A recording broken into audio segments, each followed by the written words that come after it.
पोतराच मुलगा बोलतो मी संस्थेत आहे, शिपाई म्हणून आहे. पण तिथंही जसं की मग सांगितलं की महारापेक्षा मांग बारा मांगापेक्षा चंबर बारा, तर मी त्या पद्धतीने तिथं मांग म्हणून गेलोय. पण तिथं सुद्धा घोडे लावतो. माझा जर अन्याय झाला तर मी तिथं सुद्धा घोडे लावतो. असा पद्धतीचा मी मांग आहे. आणि माझा आरक्षणाला वर्गीकरणाला माझा विरोध आहे.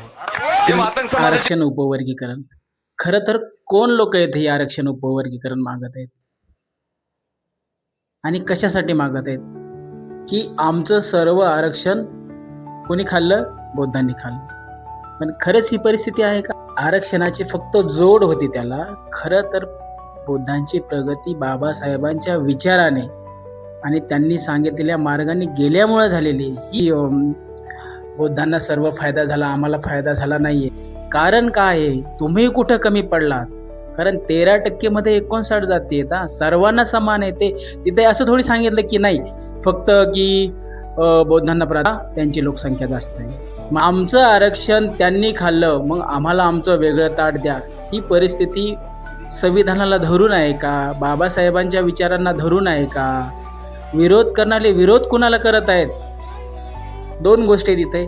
एकतर समर्थनात एकच समाज आहे, मातंग समाज. काही छोट्या मोठ्या 1-2 संघटना आहेत, काही सोशल मीडियावर टाकत आहेत. आणि विरोधात कोण आहे?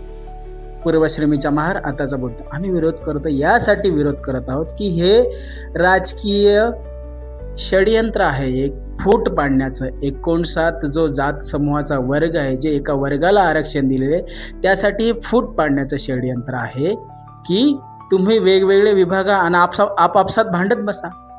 आणि मग आपापसात भांडत बसले तर साहजिकच आहे 2चे 3 गट, 3चे 4 गट, आणि तो फायदा कोणाला होईल?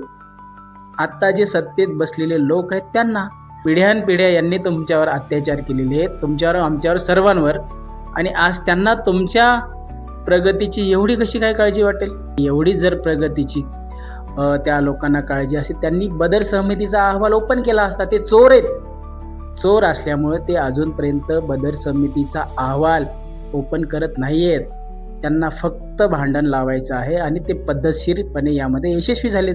कुणीचा इतिहास सांगत आहेत की केरसुनी ही ऐतिहासिक एक कला आहे आणि त्यातून मातंगांनी ती कशी जोपासली. तर आरक्षण उपवर्गीकरण हा एक डाव आहे, यातून काहीही साध्य होणार नाही. उलट जे 13% मध्ये 1 किंवा 2% वाटायला येईल, त्यामध्ये प्रगती सोडा, पण अधोगतीचा हा मार्ग आहे.